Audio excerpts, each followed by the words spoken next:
Welcome back. This is Shannon with another 10 minutes of astrology. We are going to be talking about the new moon happening on July 17th, 2023.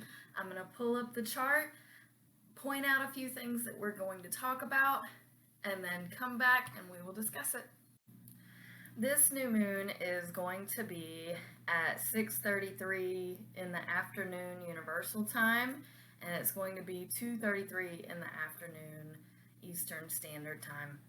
So a couple of things I want to talk about is the new moon here in Cancer at 24 degrees. We are also going to touch on Jupiter in Taurus at 11 degrees 55 minutes. And this is square Mercury here at 12 degrees 48 minutes. We are going to discuss the Pluto retrograde in Capricorn at 29 degrees 13 minutes, and that is in conjunct by a little over degree Venus in Leo at 28 degrees 4 minutes. So what does all of this mean?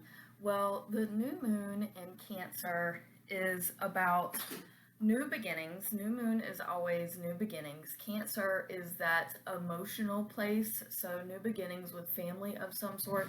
The sun is daily life, and the moon is how you internalize the external world. So this day in particular, we are thinking the emotional newness with our family, specifically the mother, and how we internalize this external world. So what else is there? There's Jupiter in Taurus, which I've talked before.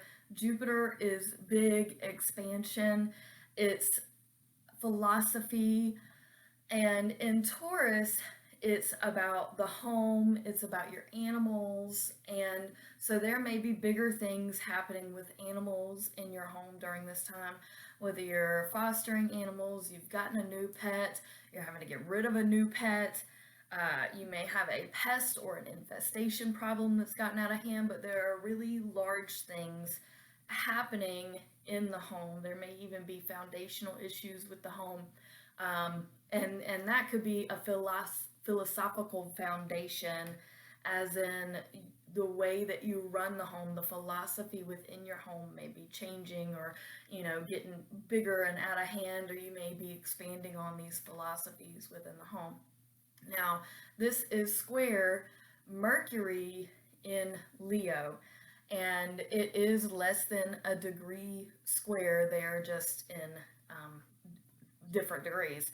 So Mercury is a very fast moving planet.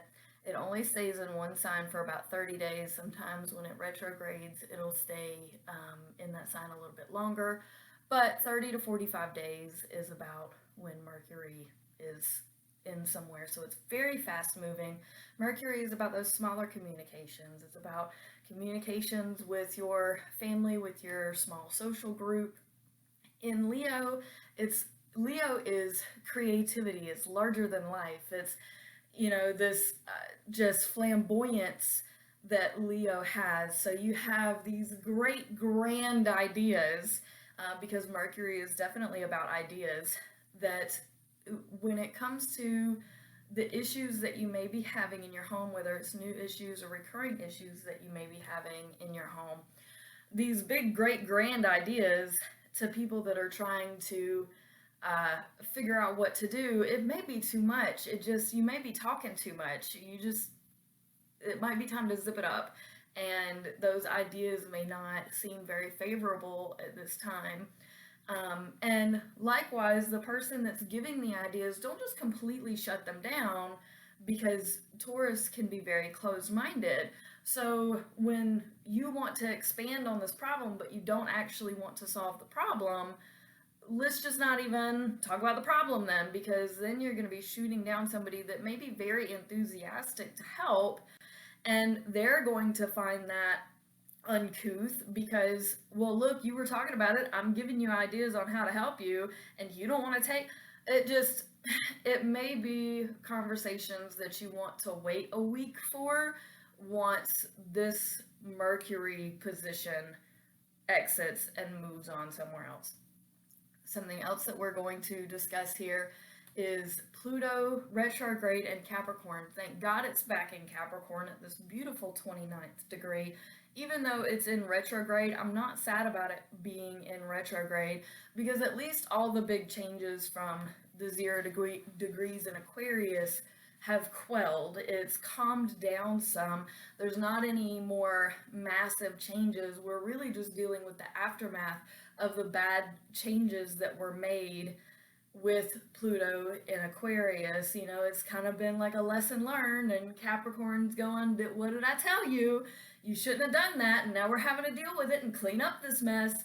So Pluto retrograde, don't beat yourself up. Don't look back at it too harshly, because things are going to change again. Trust me, it's coming. It's just going to take some time. Take this moment to breathe. We'll deal with it, trust me. Now, with it being in conjunct Venus in Leo, so Venus is about relationships.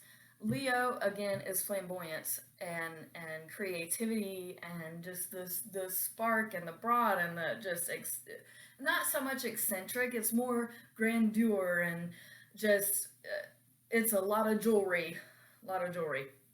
So Venus in Leo is these exciting relationships, and Venus does enjoy being in Leo. The problem with this in conjunct is that these changes, the people you're having relationships with, they may not even want to discuss all of these crazy changes because they kind of don't know what to do with it.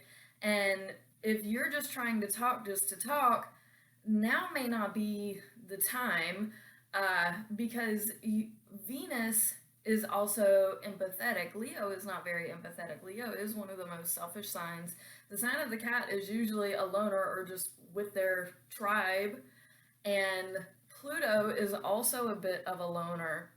So even though this Leo creativity in relationships, there may be all these ideas, but they're not welcomed ideas just yet.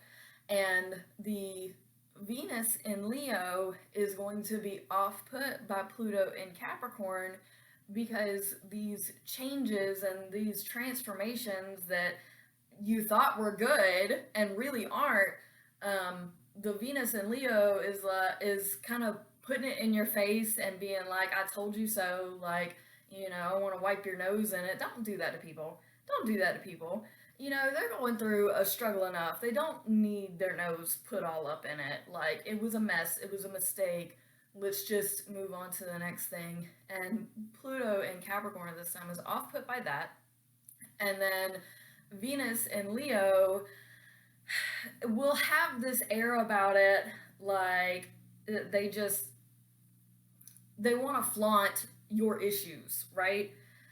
The off-putting part is when you get upset with them about them flaunting the issues like it's a good thing, and then they're going to get offended by it. It's just going to be a whole thing. Just try and keep kosher and just kind of gloss over all of these big major issues, because the answers that you're looking for are going to be off-putting. It's going to leave a bad taste in your mouth. Now is just not the time to be like, oh, you know, we need to fix all of it. No, it's done been broken. It's done been messed up. We kind of can't go back at this point. We need to just take a breath and revamp. So thank you so much for watching. If you enjoyed this, if you want a reading with me, please absolutely reach out to me and let me know. I just started working full-time at another job to help supplement what I'm doing here, but I absolutely still have time on weekends. I'm still scheduling about 6 weeks out. If you're interested, I do phone, video, and in-person readings. I actually also do free readings. I haven't updated the website yet, which I hope to do soon, so that way I can give you more information about the free readings. Other than that, I hope you have a beautiful new moon with all of these new changes. Thanks for watching. Peace out, fam.